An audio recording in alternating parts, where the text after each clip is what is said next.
All right, we are live for the Unicorn Perspective episode 2. I know the title has changed in the last week. So last week we talked about this is the first episode of the Unicorn Weekly Update, and we decided that probably it was just a pretty bad name for what the purpose of this is, which is to sit down with other market leaders and friends and great people and have a chat.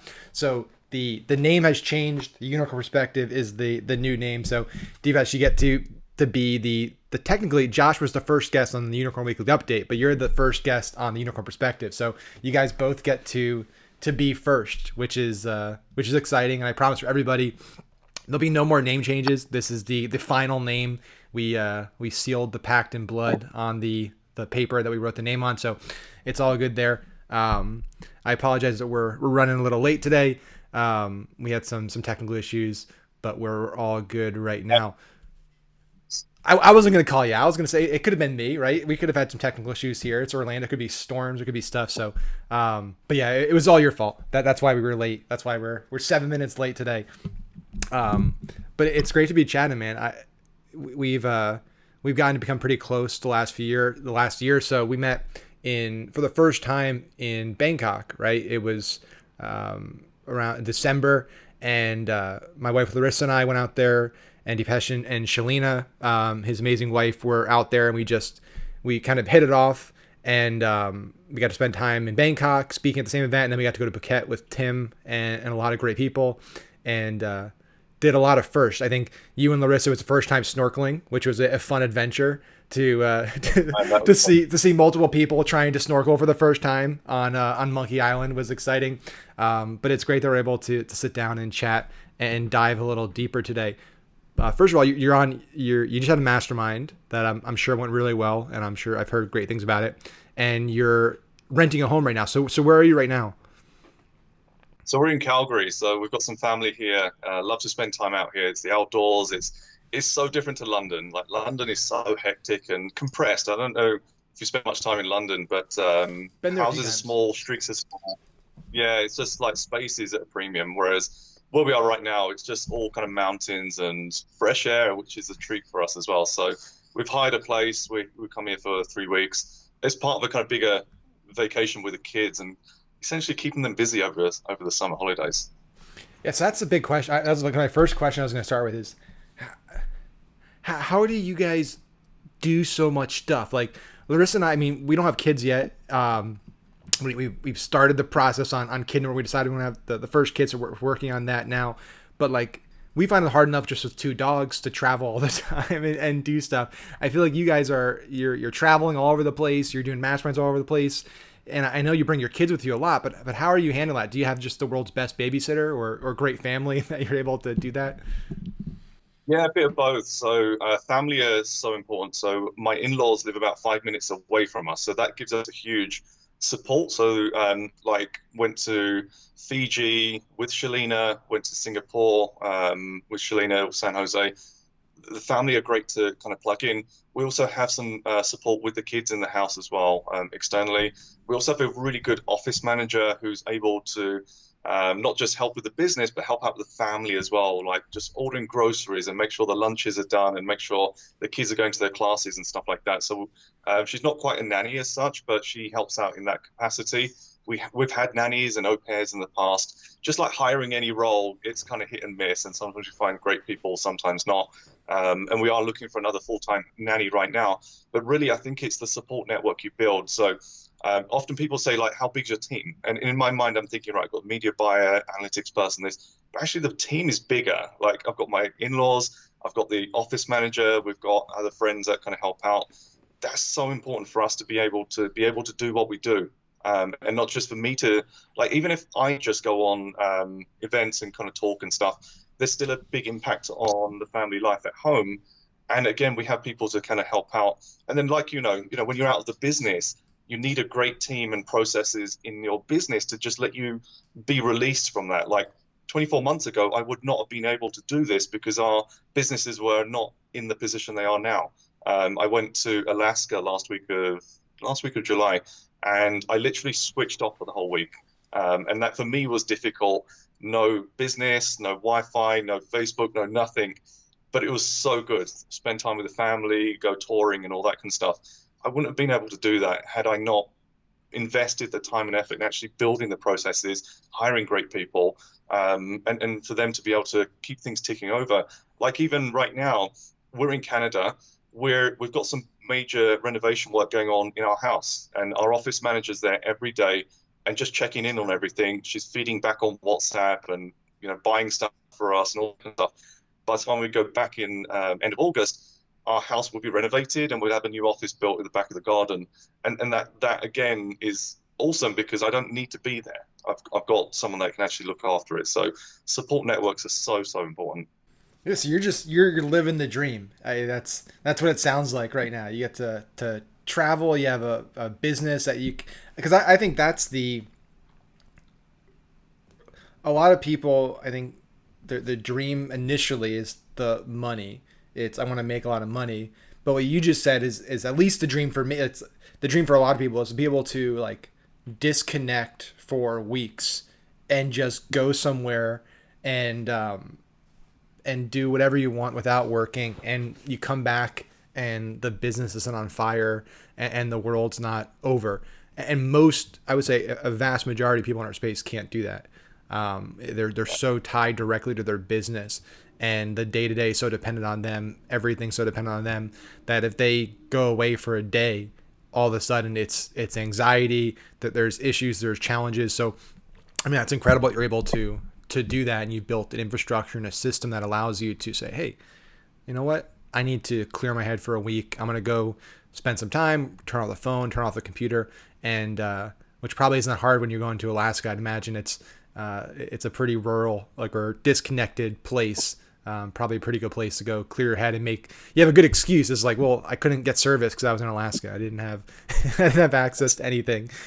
It was like I'm watching there's a new Netflix show called The Family, and it's about this supposed like Christian political super cabal that's been like running our government for the last 60 years silently. And one of the stories about one of the members, he was the governor of South Carolina, I believe.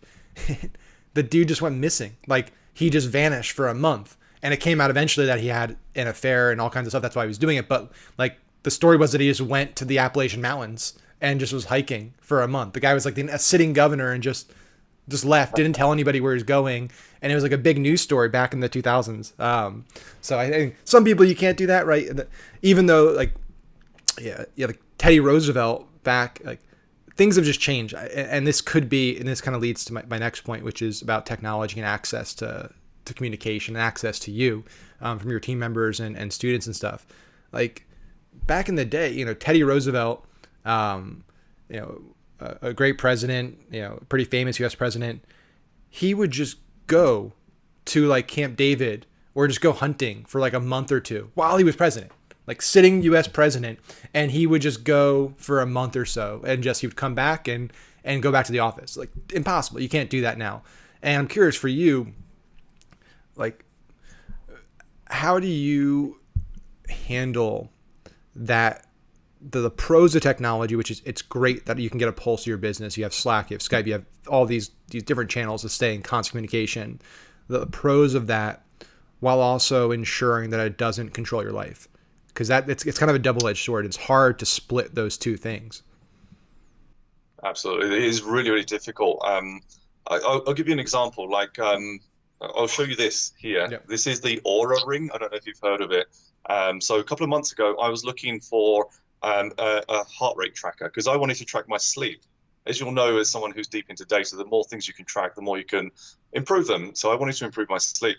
So I looked at the Fitbit, I looked at the Apple Watch and other things like that.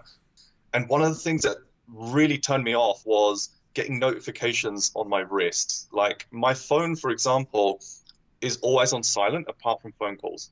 I don't want alerts. I don't want to be a slave to my apps. I don't get any Facebook notifications, no Slack, no nothing. Unless I check it, then I go in when I want and I go and check it. Because I went through a phase of, getting all these alerts and stuff, and it's so distracting, and it's really difficult to focus in on one thing at a time. So I think taking ownership of technology is so important. technology is great. Like Slack, for example, we're in this situation right now where I'm still trying to train my team to understand that I can't be in Slack all the time. So you know how you get all these comment threads and I get tagged and stuff. I just cannot respond to them. It's the same as Facebook groups and comments and Messenger and all this kind of stuff. There's so many things I miss out on because I just don't have time. But if my team need me, then there's particular channels they can use. And then I will always check in on those channels, the sign-off channels, etc. And then there's an escalation point. So push it into WhatsApp or call me if it's that urgent.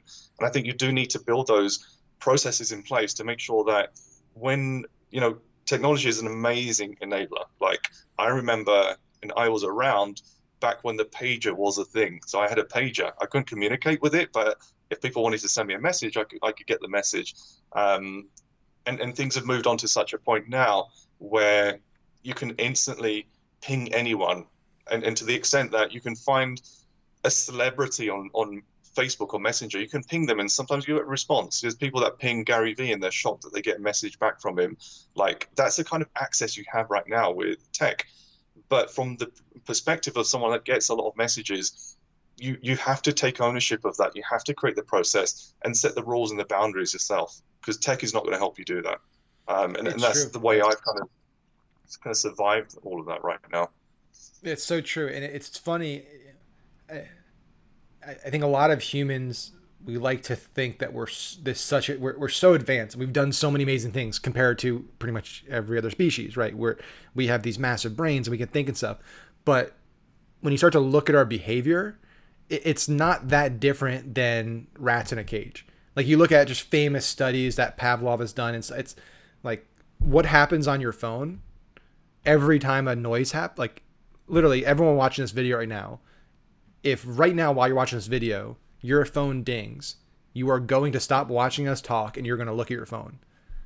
That's great. It's just primitive. It's like the most primitive part of your brain that's been conditioned to check these things. And I talked about on a video a few weeks ago how powerful like variable conditioning is. Right? I think a lot of people like to talk about, well, just we're going to constantly do something. We're going to constantly provide the same response to the same person, do the same thing, which in the long run isn't as effective from a marketing perspective, business perspective, just a psychological perspective. It's the swings, right? It's like if I go to Vegas and I pull the slot machine and I win every time, gambling is no longer fun. You don't get people gambling if you win every time, right? Just like my notifications. 90% of the time you check your phone and notification, it's totally irrelevant. It doesn't make you happy. There's nothing good about it. It's just like, oh, it's somebody on an ad account that I am on posted something, right? But every now and then it's somebody that says, I took the, Depesh's course and it changed my life. And that's like that one little hit that just boosts you up. And that's enough to last you the next few weeks of just anytime the phone rings or dings or whatever it is to check it. And it's going to be interesting to see, especially because you have kids and you probably have a much more unique perspective as a marketer, as a business owner, and also as a parent of kids that are in the kind of that really meldable like age, right? Your kids are in their, kind of early teens and late, single digits, right? Is that Yeah, right? so the Yeah. eldest, well, the youngest is 5. Got it. So they're like in that sweet spot of like they're just soaking everything in. And it'll be curious to see how that generation is when they're 25, 30, 35 running businesses. It's hard to fathom because you talked about you got a pager. Like, and just think about how technology is moving faster and faster and faster. It's an exponential curve. It's almost unfathomable to think about what future business owners, future marketers are going to have to deal with, both from like running their business and also how do you capture attention? And I guess that can translate into like what you do for a living, which is, you help people grow businesses with digital marketing. Like, you're seeing the trends, you're seeing the shrinking in attention spans, you're seeing it getting more and more difficult to pattern interrupt. I get 2 questions. One is, where do you see this ending? Right? Because at some point it just, it can't shrink to zero, right? It can't shrink to negative. So there has to be some tipping point where something dramatic happens. And I'm curious where you see kind of attention spans going the next few years. And 2, how are you dealing with the current attention spans that people have when you're running ads for businesses. Yeah, so I mean, attention spans, the problem is technology is, as technology increases in capacity and capability, our attention spans going the other way. And you're right, it can't go negative, and it can't totally be zero, because we need some kind of awareness. Where that's going, I think it will plateau, but it won't be our attention that becomes a problem. It's more and more technology will be competing with each other. So if you think about some of the kind of futuristic films where you walk around a shopping center and there's a personalized ad that comes up and all that kind of stuff, that I think is kind of where things could be leading, where attention isn't now in your mobile or your laptop. It's just everywhere around you, just doing even more and more to try and capture that attention, because that attention, it's going to be more and more competitive, and it'll push people to go beyond where they are right now. So for us, we are in a bubble of the online world and we see everything that goes on, but there's a whole world out there. So I had a chat with someone yesterday, and he's similar to us. He's kind of big in the online world. He spoke to a friend of his and he mentioned Gary Vaynerchuk, and he was like this, that, the other. And his friend was like, "Who's Gary Vaynerchuk?" And I think they were playing baseball, in fact, at the time. He goes, "Is he a baseball player? What's going on?" And this guy Jason couldn't get his head around. You don't know who Gary Vaynerchuk is, but there's probably more people on this planet that don't know who he is than do. Yet Definitely. we're in this kind of bubble, and we assume that everyone knows who that is. And if we talk about attention spans, we're talking about attention spans most of the people in this bubble. Like, there's a lot of people outside of this online bubble that are not affected necessarily by the kind of need to check notifications in Facebook or keep up to date on Instagram or follow their celebrities and stuff like that. So I think there's still a big shift to turn the world into this kind of big pot of people we can sell to or market to and stuff like that. So there's still lots of things that technology needs to do to attract people either online or to reach people where they are. Like, I'm really interested in virtual reality. I think it's still quite primitive, but I think there's so much potential and ways that can be used for good. So, for example, if you're wheelchair bound, wouldn't it be great that you could experience the seven wonders of the world right from your wheelchair? Something you may not be able to do, or you're extremely, you're in poverty. You can't fly out to these amazing places, but wouldn't it be great to just spend a few hours by the beach in this amazing location just to feel what it'd be like? Those kind of experiences, I think, are huge. Now, in terms of what was your second question? It was about kind of Well, where. how are you? Yeah. So as a, that's kind of the trends, and I agree 100%. Now it's like, well, the reality of where people are at today. How are you grabbing that attention? Because the stat is you Yeah, have 1.7 seconds. That's the number of the time that you have to grab somebody's attention and get them to decide. It's not like 3 seconds or 5 seconds. It's 1.7, and then they're moving on to the next thing to pay attention to it. absolutely. And so, like, there's two things about this. One is, if it's disruptive and shocking, that works. And platforms like Facebook are trying to deter people away from that because it has been overly used. The other side is if it's entertaining. Edutainment has been something that's talked about for many years. That kind of route is what I'm using, for example, on my info products, because you need a way of not just interrupting people's kind of browse patterns, but understanding why are they on Facebook, why are they on Instagram, what's natural for them. So most people are on Facebook for pleasure reasons. Facebook actually released a study on this, and most people just want to connect with friends and family. Mm-hmm. Some people do want to learn, groups and stuff like that. But people are not there necessarily to buy. The same concept that applies to TV. Why does TV advertising work so well if everyone hates TV advertising? It's because it's done in an interruptive way that is respectful of the medium and your interaction with that medium. And I think that's something which people have to understand about Facebook is Facebook ads still work. They will continue to work, but it's getting harder and harder to do the things that were working 2, 3 years ago, where you could just pop up ads and get people onto your page and get them to buy stuff. It's not necessarily that there's more competition. It's just that Facebook are getting users to kind of focus on what's kind of good for them. So things like, and I don't want to go into detail of kind of Facebook No, ads, it's but fine. even something like monthly satisfaction score on Facebook. Why is that so important for ecom? It's because that's a gauge of how well you are treating Facebook's users, not your customers. This is about Facebook's users, because the better you treat your Facebook users, the better Facebook will reward you and give you better customers and lower costs and stuff like that. And this all comes down to not just grabbing people out of the news feed and grabbing their attention, but getting the right people. So I've seen some ads. I saw an ad recently from a high profile ads person who was just using random disruptive images to stop people scrolling. And then the content was, I think, a bit misleading as well, because it was like pay what you want, etc. But then when you got to the page, it had a minimum price, and people were pissed off, and they were writing that in the comments and stuff. And for me, that's a bad experience, because I would rather not get the click if it's not the ideal person, and have higher conversion rates. So it's not all about getting the kind of as many people into your site as possible, but it's about when you want to try and find people, attract people in the right way, and get them interested in your product, and then convert them. So for me, higher conversion rate is more important than higher click-through rate. So it's not necessarily about how can we get as many people to click and disrupt their newsfeed as possible. It's getting the right people, and I think that for me is the battle of marketing. Get the right people into your funnel.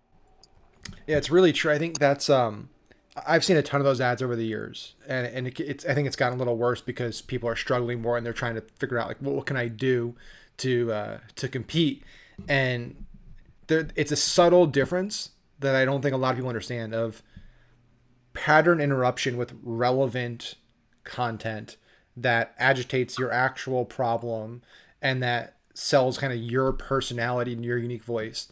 Totally different than just posting a picture of a piece of dog crap, which is one of the images that I've seen out there. And again, we won't name who's running these ads, but it's like you said, this goes back to the days of like when Audience Network first kind of came out, and all of a sudden everyone thought they got really good at advertising because their click-through rates went way up, their cost per click went way down, and what they realized, like, well, okay, I'm getting a lot more clicks, but I'm not making any more money. It's like, yeah, because you're getting a lot of accidental clicks. People are playing a game, they accidentally click something. People don't really know what they're clicking, and so there needs to be a realignment of what metrics people focus on. And there's such a focus on vanity metrics. There's such a focus on kind of front end metrics that don't translate automatically to you making money.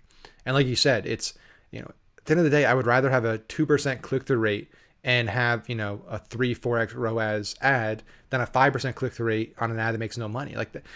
But again, it's I don't know why it's difficult for people to grasp that concept. I'm not sure what's happening that's leading to that. Let me ask you this. Where do you think the problem lay in understanding the wrong metrics? Because I have a view on this. But So I think a big problem is the access to information, unfiltered, unedited, unauthenticated information, right? So it used to be that you wanted to learn something, whatever it was. You usually, you go to school, you go to a library, you get an encyclopedia, you look at a book. And now it's not to say that every book ever published was completely 100% accurate, right? But there was processes before that information ever got distributed, right? It went through a publishing house, editors went through it, there's fact checkers. So by the time that book got to you in the library on whatever topic, you're pretty confident this is real fact, right? Nowadays, it's anybody of any age, any experience, anywhere in the world at any time can share anything. And there's no authentication process that goes into that. So you have a lot of these very large groups, which do a lot of good, right? I think that's the dilemma is it's not like these are universally bad or universally good. They're mixed, and that's why it's hard to fix the problem.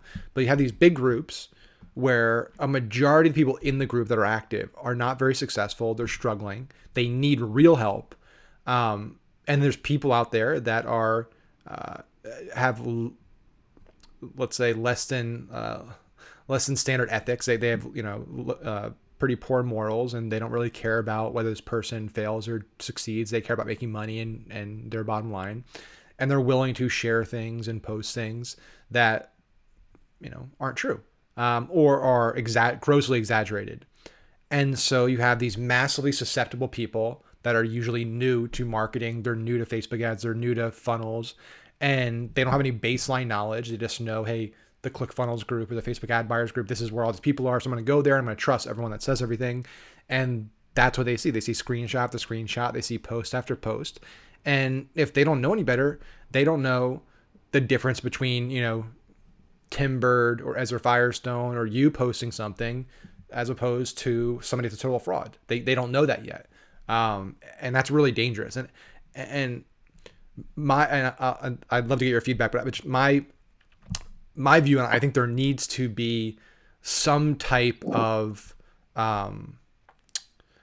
like nonprofit organization or something, I don't know what it would be, something out there that's kind of a watchdog, an industry watchdog for marketing, for entrepreneurship, that is does some level of authentication, kind of like you have the rip-off reports and stuff like that are websites you can go and you can search people's names and you see this person's a fraud, but like something more proactive, where if you're looking for a media buyer, if you're looking to validate somebody, you can go here and you can actually see authenticated data. Like this person actually did spend millions of dollars on Facebook ads. This person actually did drive tens of millions of dollars in revenue. Or this person said they do this, but their track record, historically, there's no evidence they've done that. And they do it for politics. They do it for a lot of things right now, where they do fact checks. And I think that there needs to be something like that. And until there is, this is going to continue to be a problem because nobody knows who to trust or listen to. Absolutely. And I think there's a multi-pronged problem here. For example, Facebook give you this amazing platform, but where's the actual practical advice on how to use it? And anyone that's advertised on Facebook, and I'm calling Facebook out, but this applies to other platforms as well. How many of those support reps and support people have run ads and have made money and have gone through all the experiences that you guys will go through? Tiny amount. And this is a big problem because, if you've just started advertising on Facebook, do you know the first message you'll get from Facebook is an automated thing that gets you to call a marketing expert, and they'll say your click-through rate is 0.9%. Let's work with you to get it up to 1.5%. That is absolutely the wrong thing to say. Like that primes people on, all right, so click-through rate's really important. So if I get it up to 1.5 and 3 and 5%, that's the thing that I really need to focus on.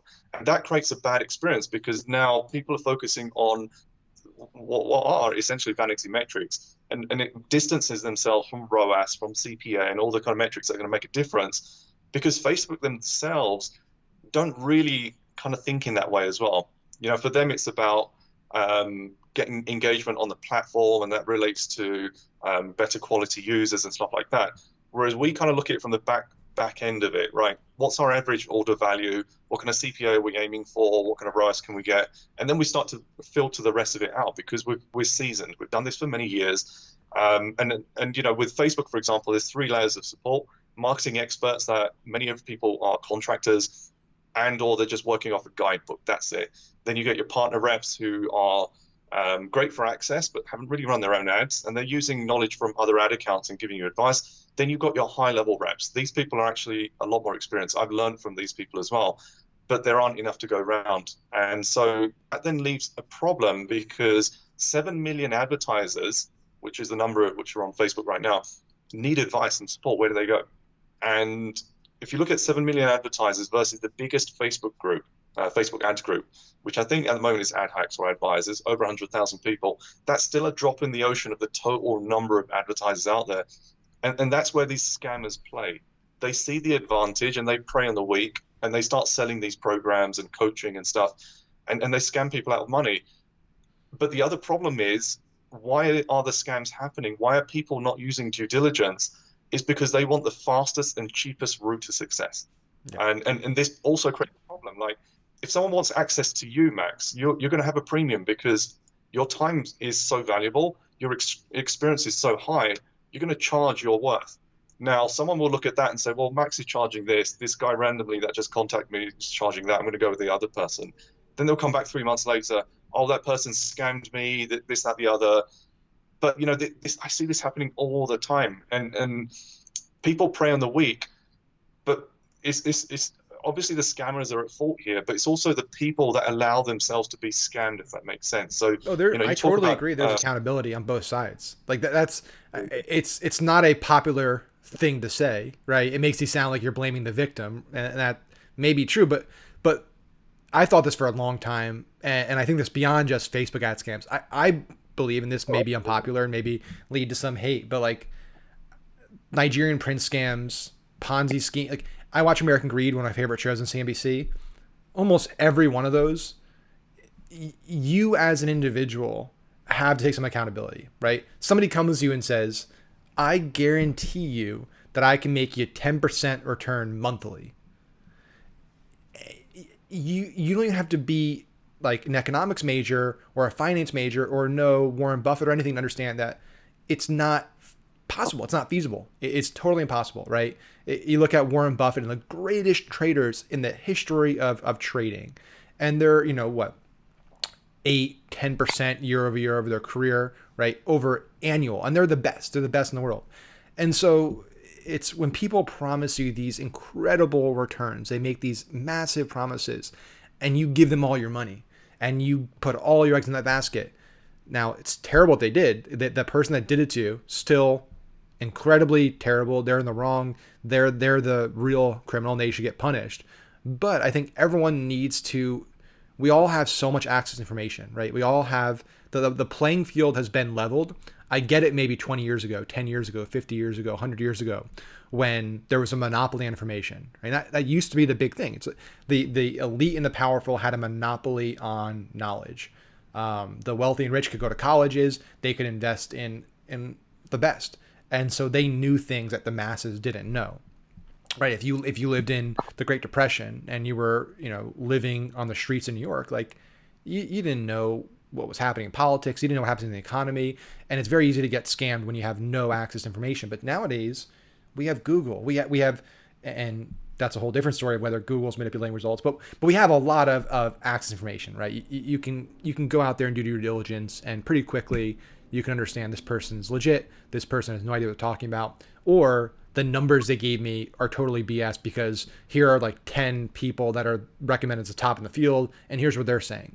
Um, but but I also think like, and this again maybe a controversial or unpopular statement, but I'm starting to move away from like the nitty gritty and the nuances of media buying, in the sense that I personally believe, and this is just based on what's happening, just the data we're seeing, that like the days of, hey, I use 6 ad sets versus 8 ad sets, or I use 5 ads versus 6 ads, or I dupe this campaign 3 times versus 2 times, or I use this manual bidding strategy versus this auto bid strategy, like it doesn't move the needle like it used to.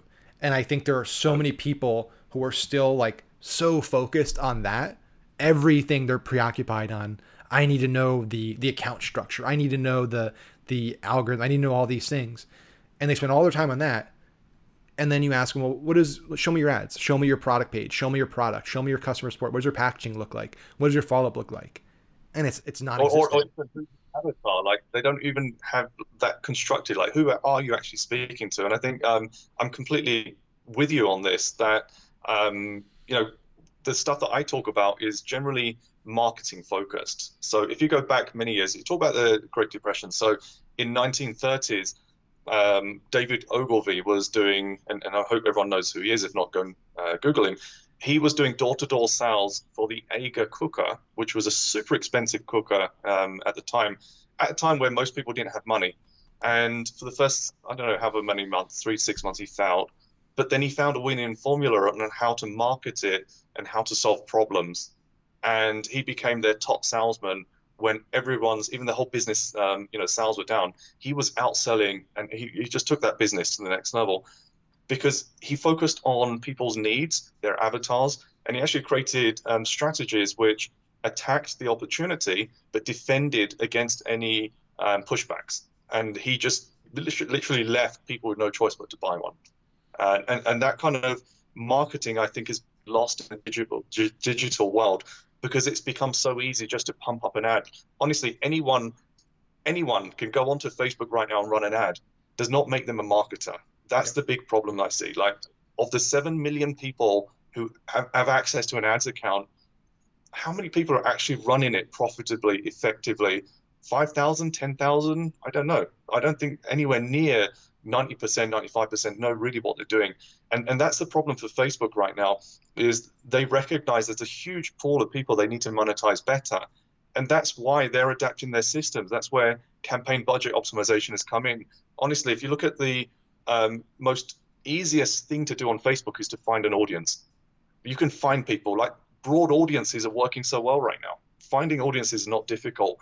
Constructing a great offer, getting a great product and a funnel, that's where the work comes in. That's where you separate yourselves from the rest. And I think that's where people do get caught up. And again, it's this thing about people looking for the fastest and easiest route to success. They'll read about this great hack about, multiple ad accounts and pixels and campaigns and ads and stuff like that. They'll implement it because this one person had one success with it, and he's telling everyone, and everyone's trying it, and then they fail. And that's the thing. Like, people are always looking for the easiest route, and they kind of don't see what's in front of them, which is people like you, or whoever else. You've been doing this for many years. Have had success in multiple niches. There must be something here that's allowed you to have repeatable success, versus this new kid on the block that's had one success with this crazy new kind of way of doing things, hasn't been replicated anywhere else, but surely it's going to work because this guy said it works. And that's a problem with people, I think, wanting to get the fastest route. What I would say about people kind of going after shiny objects, the balancer here is people often come from a different place of need. So if you've got $100 in your ad account, you've got bills to pay, you're going to get kicked out of your apartment, that kind of stuff leads people to make decisions which are often morally wrong. I met an affiliate marketer who was making $2 to $3 million profit a year through affiliate marketing, selling antivirus software to the over 60s. They didn't need it. It was all scam. It was like, a pop-up would come up. You've got a problem, virus, call this number, get this product. And he knew it was morally wrong. But when he started this journey, he was super poor. He wanted to just make money. And, now his exit was, once I've made 10 million, I'm going to exit. I'm going to put it all into property. I'm going to help people and stuff like that. Morally, it's absolutely wrong because he's robbing people who are not necessarily rich. These are just people who are technologically challenged that are buying into these software pieces they don't need, paying this guy who's profiting from it. But people do come from a place of need, and that's where a lot of people do fall into scams of, I want that guaranteed 10% every single month, because if I don't get any money this month, I'm going to get kicked out. I'm going to be homeless, that kind of stuff. And I completely understand that. The problem is, and it depends on people's moral compass as well, as to whether they're able to willingly go into something knowing it's a scam, like the Nigerian prince thing. Yeah. Why does it still go on? It's because people still do buy into it. That's the problem. If people, again, we're in this bubble that we just say it's a scam. You don't want to send this person 100K. You're not going to get anything back. But they prey on the vulnerable that are desperate. That's the thing. It's the possibility. It's desperation, and it's that, again, that variable conditioning. It's happened to some people. Some people have won the lottery, even though it's 1 in 100 million. There's one, and it can be me. And there's a reason why I forget the percentage, but it's a shocking, I think it's several $1,000s a year is what, like, kind of the bottom 50% of, at least in America, income earners. So people kind of below the poverty line spend on lottery tickets every year. It's terrible, and it's sad, and it's frustrating because it is just perpetuating the cycle of poverty. And you see people that are they're investing money. I can't even call it investing. They're spending money on things that are not assets, that are not developing skills, that are not helping them move in the right direction. They're just gambles and hopes and prayers. And unfortunately, hopes and prayers don't translate into success for most people. Right now, some people, they're going to hit it, and unfortunately, when most those individuals hit it, they end up blowing it very, very fastly. That's why there's whole TV programs dedicated to the lottery ruined my life. But it's an interesting dilemma of, and I was talking to Josh about this last week, and I'm curious to get your thoughts and opinions on this. So UBI, Universal Basic Income, is a big trend in the election right now, at least in the US. Andrew Yang's pushing it. People like Elon Musk have gone behind it. And personally, I'm kind of torn on it. So part of me believes what you just said, which is that when you're making, let's say, less than 2 grand a month, all you can think about is money. That's all you can think about is I need to make an extra $100 this month or I can't pay rent. I need to make an extra $100 or I can't eat. I can't do basic things. And every thought and every day is completely preoccupied with the next paycheck. That's everything. And I can say that from experience. Like when I was getting started on my entrepreneurial journey, after my first company failed, I put every dollar into it. I had nothing, like massive credit card debt, and for years that was how I lived month to month. Like literally, it's all you can't focus on the big picture. You can't plan your life. You can't make smart decisions. I mean, you can, but just mentally, it's very very difficult to think big picture when you have $50 in your bank account and you have $1,000 rent due in 2 weeks. And so part of me believes that if people have their base needs covered, right? Like they have their rent and food and just very basic things, not extravagance, but their base things covered, they're then mentally freed to focus on improving their lives and being a contributing member of society. Now, the challenge is that it's got to be the perfect amount. There's got to be the perfect contingents, like restrictions on it, so people don't just do nothing, and people don't just get depressed because they have no purpose in life. Because work and your career is one of the things that gives most people purpose in life, along with their family and other things. But if all of a sudden you give people just a check every month and they can just live on it and don't need to do anything, that's also a challenge. I'm curious, like if you've been following that, what your thoughts are. And if it's something that like if it's a discussion that happens in Europe. I know some countries, I don't know if it was Norway or Sweden, actually experimented with it and has some data on it, but it's a very different country than the US. It's very homogenous and not apples to apples, but would love to hear your perspective on it. So I haven't heard too much about it, but one of the interesting points about this is how much that relates to Maslow's hierarchy of needs. Yeah. And so at the basic level, you've got people need food, sleep, water, all the kind of basics. And as you start to solve that, then people need housing, they need regular income, etc. Then comes the whole part of what do I want to be? Who am I actually? And if you look at the need for money and why people are working, a lot of people are just working to survive.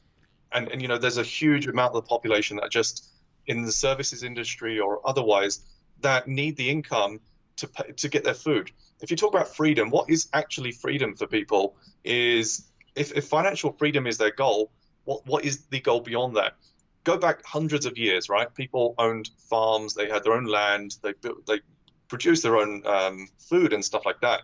Were they actually freer back then than people are right now? Some would argue yes, because they could control their time. They weren't a slave to any system or business or anything like that. They could go out and plant the seeds, create the crops they wanted.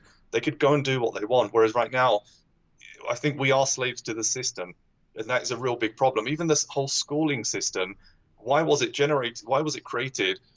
Part of the creation was because we needed to, or back then people needed to be conditioned, ready to work in factories. Factories were generally 9 to 5. That's why schools generally were 9 to 3, 9 to 4, like that, to build you up ready for this whole new industry.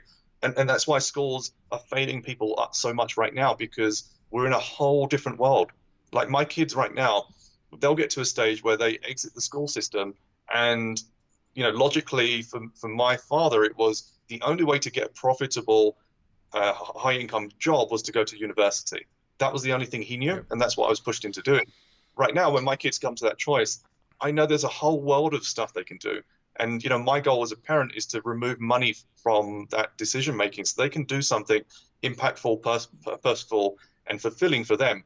But for those that don't have that kind of choice, I think they need help in actually determining what choices there are out there and how they can achieve them. So I think, being, if people can remove money from their basic needs, you're right, it does create problems. I've seen drop shippers, for example, that have made a lot of money. They're now profitable. They sell their store. They've got a couple of million. They don't know what to do with it. Like, they're at a loss. Like, drop shipping was just there to help them make money.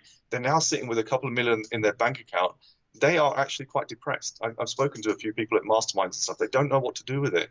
Then they need some self-fulfillment. What kind of purpose can you have that's going to make you happy? Some people just want to play video games and stuff, and that's their life, and that's fine. Other people want to help other people, and that's where if you follow the kind of Maslow hierarchy, you get the self-actualization where you realize that you've got something to give. You can actually have an impact and purpose. Back in 2009, I went through this myself. I lost my corporate job, fell into depression, couldn't pay my bills, etc.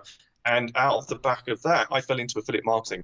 Now, the affiliate marketing I did wasn't really value add. It was grey hat affiliate marketing, wasn't the kind of dark arts. It wasn't also massively contributing to business growth. But I needed income. I needed money. And so it worked for me. I could generate money quite quickly. And without that, I wouldn't have the base I have right now, which is I invested that into property. That's my baseline. Like I've got real estate. And if anything ever happens with the economy and stuff like that, I can pivot and I can make different decisions based on that. That gives me the comfort right now to make bold decisions in my business, in my life, take a week off and stuff like that, because money is no longer my motivation. I've got other things I want to focus on, my family, the impact I want to make on other people. But, getting to that stage, that's the hardest thing, honestly. That if you can make that bridge from needing money, needing the corporate 9 to 5, being in the system and actually getting out of it, it's like, for me, it's like the Matrix, and realizing that there's a whole world out there that you can unplug yourself from. And for me, I call that my red pill experience, which was I got made redundant from my corporate role of like 4.5 years. And for me, that was devastating. It was so hard because I was climbing the corporate ladder, well paid, all that kind of stuff. And it was a massive jolt to the system. But without that, I wouldn't have realized that I could go and switch on affiliate marketing campaigns and go and earn money. I didn't need a job. I didn't need the system. Whereas I think school is priming us and priming the kids to be conditioned that you need a job, you need education, you need qualifications, because that's the only way to work. My 12-year-old, for example, he has an interest in Facebook ads and the stuff I'm doing in ecom. I would love to nurture him into that and show him the possibilities in life. It doesn't mean I want him to be a Facebook marketer or an e-commerce person, but just to help him and my kids realize there are other choices they can make.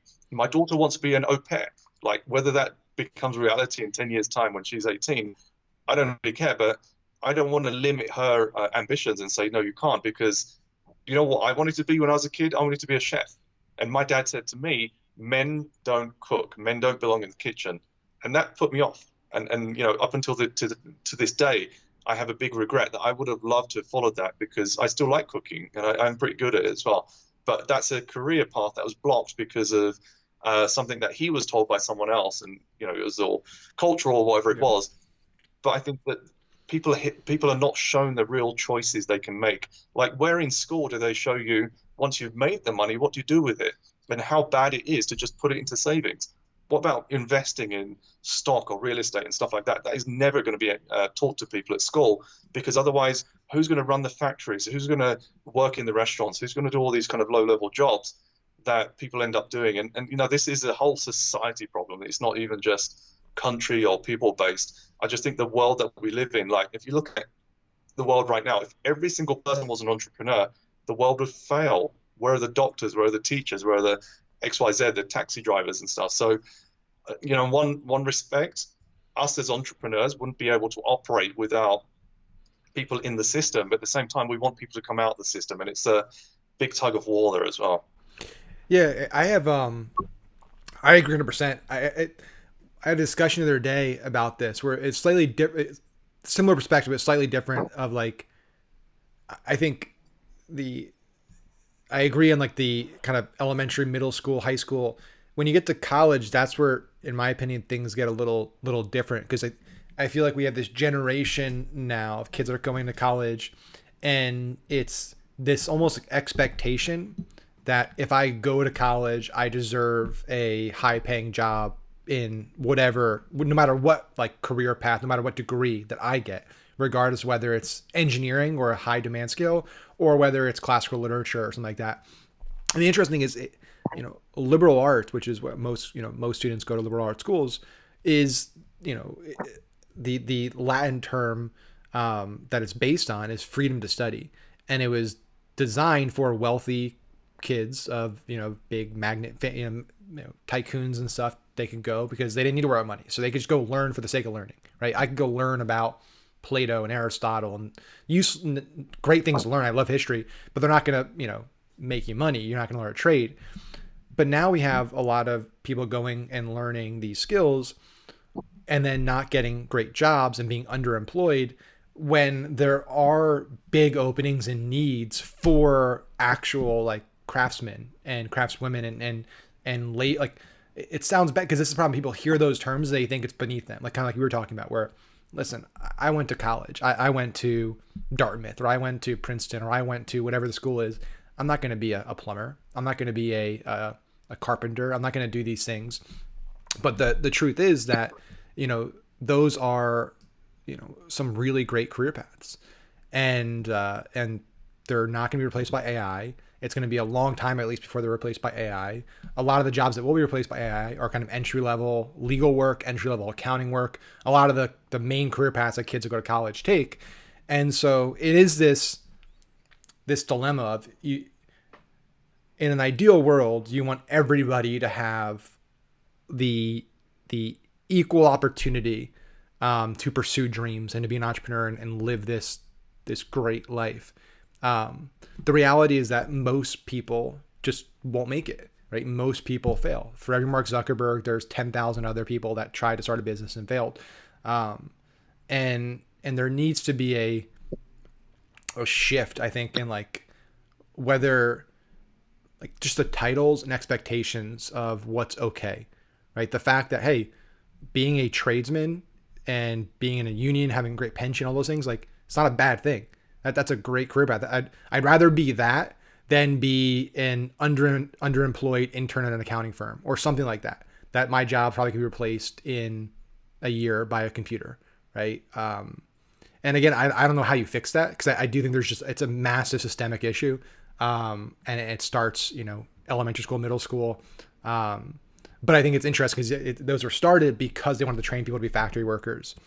But I think it's almost like shifted now where in college now it's shifted where it's like we don't teach people how to actually have skills or trades or anything like that anymore. It's all like go do your thing, live your vision. And that's great, but you can't also be like, I want to live my dream and vision, but I also want to make 6 figures, 7 figures if that vision or dream doesn't correlate, right? Like if you want to curate a museum, like that's incredible. That could be an amazing thing. You're probably not going to be a millionaire. And that's just the truth of the matter. And the thing is, not everyone is designed to be an entrepreneur. So the other problem I see is how many people actually go into entrepreneurship and actually achieve their goals. It's actually the minority. So here's an example that I share with people is if your business can't survive without you as the entrepreneur and business owner, you're nothing more than an employee, but at your own business. Like people just let that sink in. You're running your own business, but you're still tied into a 9 to 5. Like if you're not there, the business doesn't operate. You're just an employee.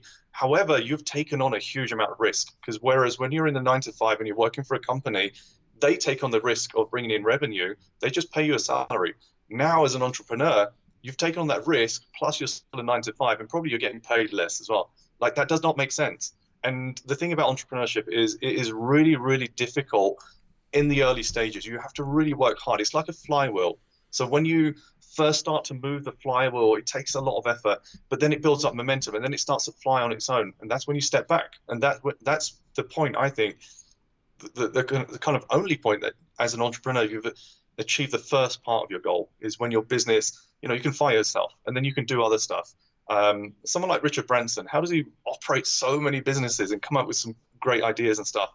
It's because he's learned that over time that in order to run a business successfully, he just needs to get that flywheel going and then step back and then let the people and the processes and everything else kick in. He and you and me, we're no different. We have the same 24 hours. It's insane. Yet that person can achieve so much more than what a lot of people have done just because he's using that time more effectively and he's invested it much better than a lot of people as well. So we talk about mentoring and coaching and, people want to go down the path themselves, which is absolutely fine. But I talk about the trade-off between time and money. When I did affiliate marketing in 2009, I had no money. I had to invest a lot of time. It took me 6 months to get my first commission. Yeah. I wish I had money to give that to someone and say, this is exactly what you need to do. Go and plug and play and do it. I'd have saved myself 6 months of heartache and a lot of money loss by just being able to follow something. And I learned the hard way the importance of mentorship and coaching. And I think there's a huge gap again in where do you turn to go to these experts? How do you find them? So like it'll be great if there was a central location you could go, like a digital marketing, nonprofit that would tell you that these are the options available to you. But there isn't, and that's where I think people fall into this trap of finding people that they feel will solve the problem, because it's often not the best people who are best at the craft. It's the best that are best at with their PR. They're great at self-promoting, and they therefore get a lot of business because people see that they're active. So obviously, if they talk a lot and they're sharing a lot about their results, it must be true. They don't do their due diligence, go through the program, they waste a lot of time and money with these people, and then they fail as well. And I think on the one side, people have to be realistic. Is entrepreneurship right for me? Then on the other side is, do I want to invest a lot of time in learning this, or do I want to fast track it with money? And then if I invest with money, where do I go? Who's the right people? How do I actually build that process up? ClickFunnels, for example, is a great example of a community where Russell's done amazing. Like, I really love the stuff he's done in terms of the books and the training and stuff like that. But honestly, how many people are really, really successful? I just read a post by someone who's invested, I think, $3,000, $4,000 in all the products that they're selling, and spent 3 months trying to learn it, has now made his first $20 sale. And he's super pumped. And that's great. But could you have done it in another way? Like, that's not the only way to do it. And I think people are always looking for that kind of silver bullet, the fast way of growth and stuff. Yeah. And it's easy to get caught up in the hype. And I think, it's often not the platform or the person selling it, it's the people and what their expectations are from it, and kind of how then they use that material to achieve their goals as well. Take events and masterminds, for example. If you attend a mastermind, and this is something I really press home to people, is don't come to this mastermind, sit there for 2 days and expect that when you go back home on the third day, you're going to 10x your sales. It does not work like that. I'll bring the 80%, but the 20% is you taking that material, formulating a plan and executing. You don't do that, then you've just wasted your time here. Don't come. Like, there's no point in doing it just to make you feel good. I know people do this. They go to events because they want to feel good. They leave, they've sunk, 3, 4, 5K into it. And then they move on to the next event. There's people that buy courses, and that's all they do. They buy courses. It makes them feel good. They've done nothing from it. And then they blame the course instructor, or, the course just wasn't great. Most of the time, it's actually you're not ready for it, or you're not primed, or what you're looking for is not kind of what you found as well. So it's really hard to help people, I think. And, I'm newer to you, newer than you on the kind of course front and stuff like that. And I'm learning this, that it doesn't matter how good your material is, how well you construct it, how noble your cause is. It's difficult to get people to understand what they need, and are they at the right point, and is this right for them? Because it's easy to see success and see what that other person's achieved and say, I want exactly that, without realizing you need to put the effort in. You need to go through the material, learn it, apply it, adapt it for your business, and actually use it. And then when you talk to people about that, they're like, not sure if I want to do that. Well, then it's not going to work as well.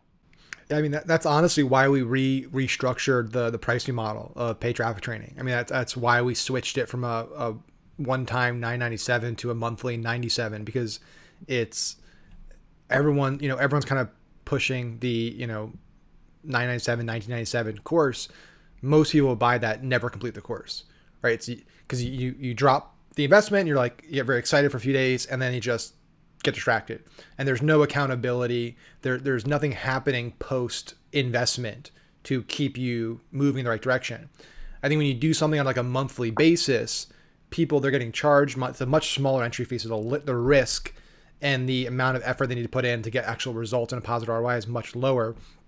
But you also take away the risk, you take away a lot of the negatives, and then you add like accountability, just in the sense that like there's now, like, what we're doing is live trainings, we're doing multiple sessions, we're getting personalized help, and you're kind of constantly being prompted, like, hey, you need to make a move, you need to do something. And the results, we were only about a week and a half in, but have been noticeably superior to everything we were doing with the 997. Yeah. And so yeah, I think it's I've been guilty of it. You invest in a bunch of things, and I bought plenty of things that like I've never looked at. Right, plenty of ebooks, plenty of books that I bought. I thought it was cool and got just it's somewhere back there that I never opened it, never looked at it, because once that initial kind of endorphin rush and dopamine rush that hits you drops, it's like I don't care. It's like people have buyer's remorse. You go to the mall, you get really excited in the moment. You buy, a nice suit, nice piece of clothes. You buy a new piece of technology. You're so excited. You're like, this is all, I'm going to get so much value out. I'm going to love it. And then a few hours go by and you're like, ooh, I just spent $500 on this. Maybe I don't need it. It's all the regret. Everything floods in. And that's the last thing now they'll remember is that part of it, not the positives. So it's definitely a challenge in this space, to make sure you're getting the best results as the person that's selling the course and making it economical. And then the students making sure they're getting the best results and the highest percentage of them are actually interacting, engaging, getting value out of it. I want to be respectful of your time because I know you're on vacation and stuff. I guess, the question that I always kind of am ending with on these chats is, twofold. One is like, where do you see just our space going in the next few years? And then the second one is, where are you going? Like, where's SM Commerce? Where's your business ideally 3 to 5 years from now? Are you still running an agency? Have you sold it? Have you moved on to real estate investing? What is that going to be for you? Absolutely. So where I see things going right now is people going a lot more back to the basics with sales and marketing. So I think there's been a hyper platform euphoria, like let's go onto Snapchat, let's do Facebook, etc. And people are moving away from the principles of actually how to market. So like I mentioned David Ogilvy before, him and Claude Hopkins and a few other people, they're the type of people I learned from by reading their books and just really kind of absorbing the way they kind of ran their advertising and marketing campaigns. That was like back in the 30s, 40s, 50s, and it's still applicable today. And it will still be applicable in 10 years, 20, 30 years time, because humans don't change. Platforms change, technology changes, etc. If we are to evolve, it takes thousands and thousands of years. So in the next 50, 100 years, people will still be susceptible to the same kinds of disruptive marketing and attention grabbing headlines and stuff like that. So that won't change. I had someone who took my training course, which was designed for Facebook ads, applied it onto Snapchat, the same processes of avatar research and stuff. And now he's scaling it. And he was like, this stuff works. Yes, it works, because I don't teach Facebook ads, I teach marketing. Yep. And Facebook ads is just the vehicle. And I think that's where I see a lot of the focus changing, is going back to those principles of learning good marketing, of learning how to build funnels and how to execute sales, because the platform is just it's a secondary consideration. So I think I'm hoping that's where things go. That's where Facebook are taking their platform. They're taking away interest targeting, bringing in CBO, making audiences easier to reach, to get people to focus more on marketing and creative and the things that will make a big difference. So I think that's where I hope things are going, and I think they will go.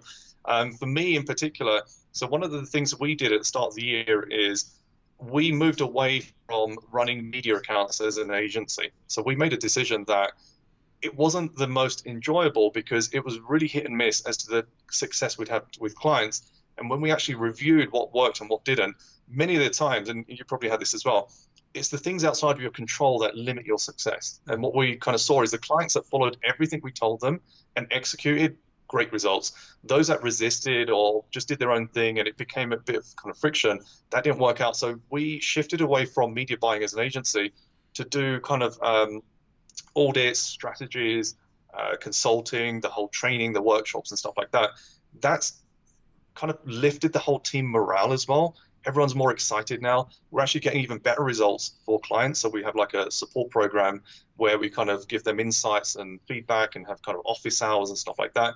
We're having a bigger impact on the results, but not having to deal with taking full responsibility of media buying. So we have some media buy clients, but we're focusing our media buy on partnerships and our own e-com and our own kind of info products, because we're taking everything we're good at, but where we have a lot more control, if not full control of the end-to-end, we're able to have a bigger impact. So that's what we're actually focusing more on. So for example, I think like Giddy Up and DFO, people like that, they're great platforms where if you're great at media buying, move away from the kind of product and the kind of stock side of it and do what you're good at. I recommend people that want to learn media buying go into affiliate marketing. It's a great way of getting started. That's where we're shifting our focus as well, that we can keep our tools sharp. Our media team are kind of continuing to work on scaling and strategies. Then on our kind of agency side, it's more kind of support. And we also partnered up with Facebook, and we're getting leads from Facebook. So Facebook, if they need help with audits, they've got a catalog problem, or they just need help in analyzing their performance, we'll get the leads from Facebook, and that's helping us to build a more kind of reliable and high quality lead flow into the business. So the agency right now, we've reduced in size, but we're plateauing and we're kind of continuing that on. And I think I see a lot of people that are shifting their agencies like this as well, kind of less focus on media buy, because there's so many gaps to fill out there as well. And the thing I personally enjoy and want to do a lot more is masterminds. Like, that's for me, in-person teaching. For me, you can't beat that. Online is great and all the other methods are great, but in person, I'd love to do a lot more of that. So that for me is the thing I want to do more of. Speaking is great as well. The opportunity to meet people like you, and we had a great time in Bangkok as well. That is priceless. Like, investing in your network and meeting people and just the connections you make is absolutely fascinating. And I'm grateful I can do that. 2 years ago, when the business was kind of starting off, I was stuck in my chair. I couldn't move. But now I can be more flexible and kind of visit places, meet people. That for me is what I'd love to do a lot more of next year. Real estate, we're always investing in the background. It's either flipping or kind of investing for rentals and stuff like that.